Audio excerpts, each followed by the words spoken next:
साहेब, रोषाचे धनी आपण होऊ नका, बिलकुल होऊ नका। 8 बिलासाठी शेतकरी आक्रमक। परळीतील ओंकार साखर कारखान्यावर शेतकऱ्यांची घोषणाबाजी। शेतीची मशागत आणि खतांचा खर्च केला, आता आमच्या हक्काच्या घामाचे पैसे कारखान्याने द्यावेत आणि आमच्या वार्ताहक शेतकऱ्यांनी यावेळी दिली आहे। परळी तालुक्यातील पांगरी गोपीनाथगड येथील ओंकार साखर कारखान्यावर ऊस उत्पादक शेतकऱ्यांनी आज आपल्या थकीत बिलासाठी संताप व्यक्त केला। कारखान्याच्या प्रवेशद्वारावर जमा होत शेतकऱ्यांनी जोरदार घोषणाबाजी केली आणि प्रशासनाला थकीत देयके त्वरित अदा करण्यासाठी अल्टिमेटम दिला आहे।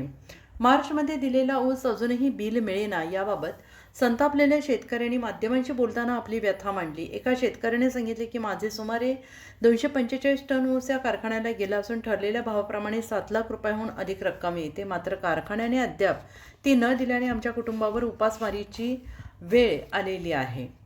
कारखान्याच्या नियोजनावर प्रश्नचिन्ह। शेतकऱ्यांनी आरोप केला आहे कारखान्याकडून बिलाबाबत ठोस आश्वासन न मिळाल्यास आगामी काळात आंदोलन अधिक तीव्र करण्याचा इशारा शेतकऱ्यांनी दिला आहे। या संपूर्ण बातमीचा आढावा घेतला आहे पांगरी येथून अतुल बडे यांनी।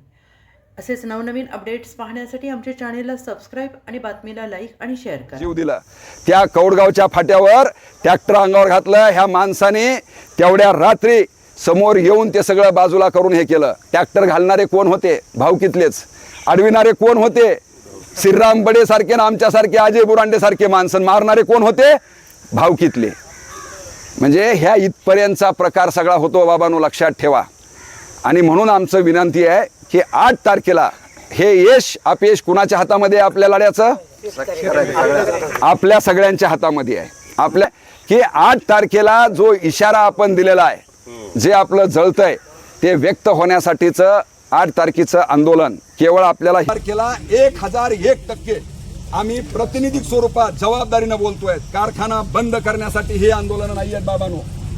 कारखाना बंद करून आपण आपल्या हातापायावर दगड पाडणार नाहीये, पण प्रातिनिधिक स्वरूपात आम्ही कुलूप लावणार म्हणजे लावणार। तुम्ही काहीही करा, काहीही करा, आणि 8 तारखेला आंदोलन होणार म्हणजे होणार। लेकरा बाळासह आपापले मायबाप येणार का नाही? लेकरा बाळासह माय बापाच्या इमानदारीने लेकरा बाळा सहित आम्ही इथे येऊन थांबणार आहे। ऊन ताण काही बघणार नाही आहे। होणाऱ्या कॉन्सिक्वेन्सला आपण जबाबदार राहाल। याच्या पलीकडे कुणाला काही बोलायचं राहिलं का? आता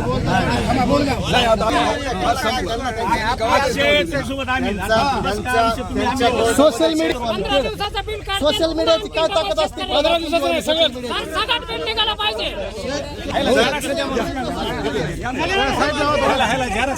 शेतकरी एकजुटीचा